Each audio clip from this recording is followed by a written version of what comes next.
Hello everyone, I'm Eric Hoffman. I did my presentation on obesity and trying to prevent it in the home with a focus on childhood prevention. Alright, I thought it was important to completely describe obesity. So obesity rates, how obesity is measured, the health hazards associated with obesity, factors contributing to obesity, and weight loss options. To make sure the audience completely understood what obesity is and why it needs to be prevented before discussing the at-home strategies to avoid developing potential dangerous health side effects due to excessive weight, especially around the midsection. You can generalize obesity by defining it as having too much body fat in a high enough amount that poses a health risk. But a more qualitative definitions can be weighing 20% more than the appropriate weight for your height or the BMI of 30 or more. Some stats on obesity. In 1985, no state had more adult obesity rate than over 15%. And in 2012, Kentucky had 31.3%, ranking it ninth. 70% of Americans were considered overweight or obese to one study in 2013-2014. Since 1980, childhood obesity has tripled, and in 2016, the survey found out that 31.2% of youths between 10 and 17 were considered overweight or obese. Measuring obesity in childhood can be difficult because of the growth rates and the changes in their bodies, but some typical measuring tools for obesity are body mass index, bioelectric impedance, and skin fold thickness. All have positive and negatives that go with it, and I go into that deeper in the PowerPoint. The biggest indicator for potential health hazards and risks are linked to central obesity, which according to the AHA, NHLBL is 35 inches around the waist for women and 40 inches for men.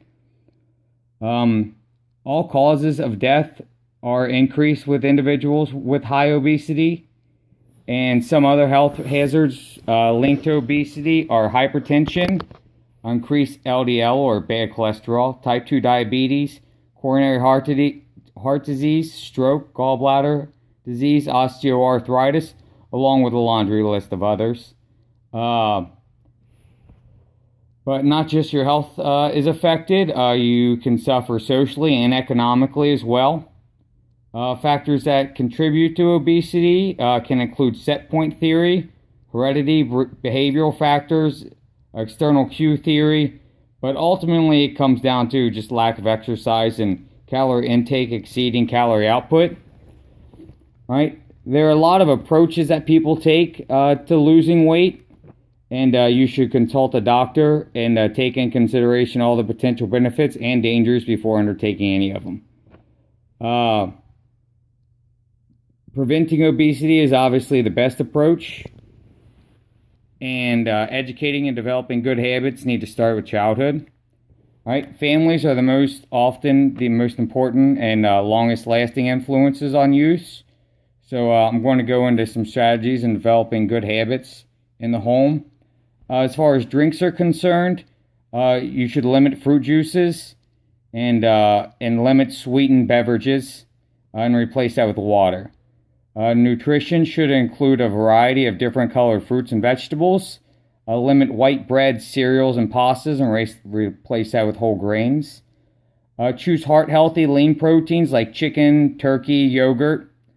Cook with mono or polyunsaturated fats like olive oil or canola oil. And so you want to avoid keeping foods high in trans and saturated fats. Avoid keeping highly processed foods, salty, low nutrient dense foods, and avoid foods high in sugar. During meal times, first you don't want to skip meals. Sit and eat with the children and avoid distractions during mealtime like phones and TVs. You want to avoid snacking. And for me, the most important thing is never use food as a reward or punishment. For physical activity with children should spend at least 1 hour a day being active.